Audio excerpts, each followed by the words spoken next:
Okay, so this is the 6.2 Vertex form worksheet that you have available to you in Google Classroom.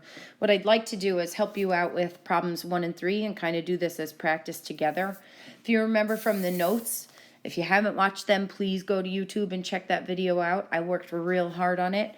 We want to isolate the linear quadratic terms, so we're going to subtract 6 from both sides. Okay, you don't know what g of x is, so you're not going to be able to take that away from there. So we'll just write g of x minus 6 is equal to x squared minus 4x. And here's where we need to complete the square in order to finish this equation, right? Because our goal is to, oh, I don't know why I drew that line, but our goal is to complete the square to get us in that vertex form.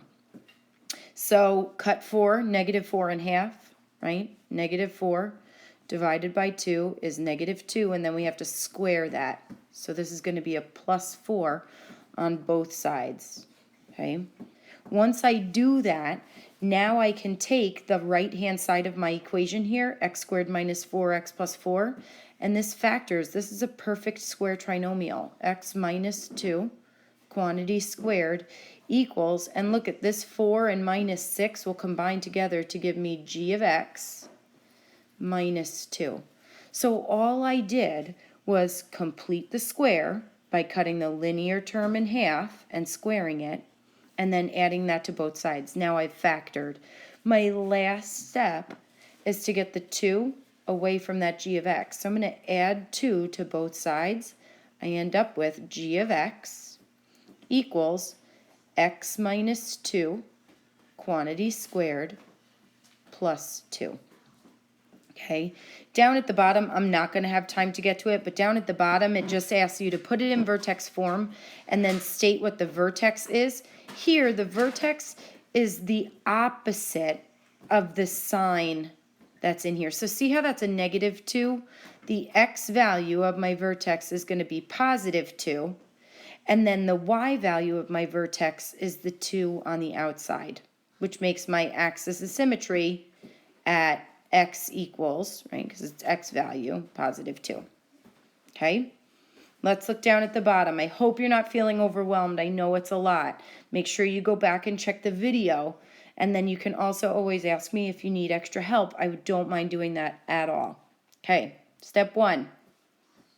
Linear quadratic, get them by themselves. Subtract 4, okay? Here I used y because, you know, why not? Y minus 4 equals x squared plus 3x. Now we have to complete the square. I did this on purpose. Look at that, 3 over 2, right? You have to cut the linear term in half. 3 over 2, I'm going to leave it. You know I like my fractions better. Squared, that's going to complete the square. What's 3 squared? 9, thanks for answering. What's 2 squared? 4, thanks for answering. Now we can add that 9/4 to the other side as well. Gosh darn it. 9/4, okay? So now we factor the right-hand side, and that's just going to be what you got when you cut it in half, right? This is the same as completing the square.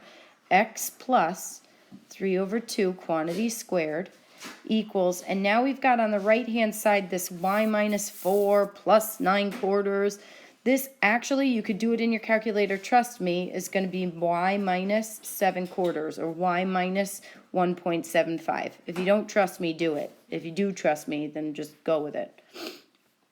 Get y by itself, add 7/4 to both sides. Oh, wait. Oh, yeah, it is. Add 7/4 to both sides. I thought I screwed up, but I didn't. Oh, yeah, I did, because this was a minus 4. This should be, oh, yeah, negative 7/4. All right, sorry. Wow, it's just like class, huh? Y equals, did you hear Connor laugh in the background? X plus 3/2, quantity squared, plus 7/4, which is also 1.75. Okay?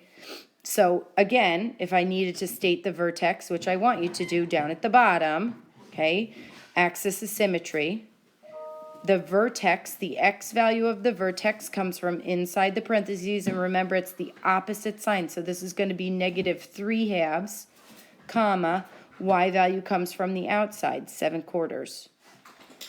Axis of symmetry is x equals -3/2. It's always the x value of your vertex. Okay, hopefully this helps you. Let me know if it doesn't. Be well. Bye.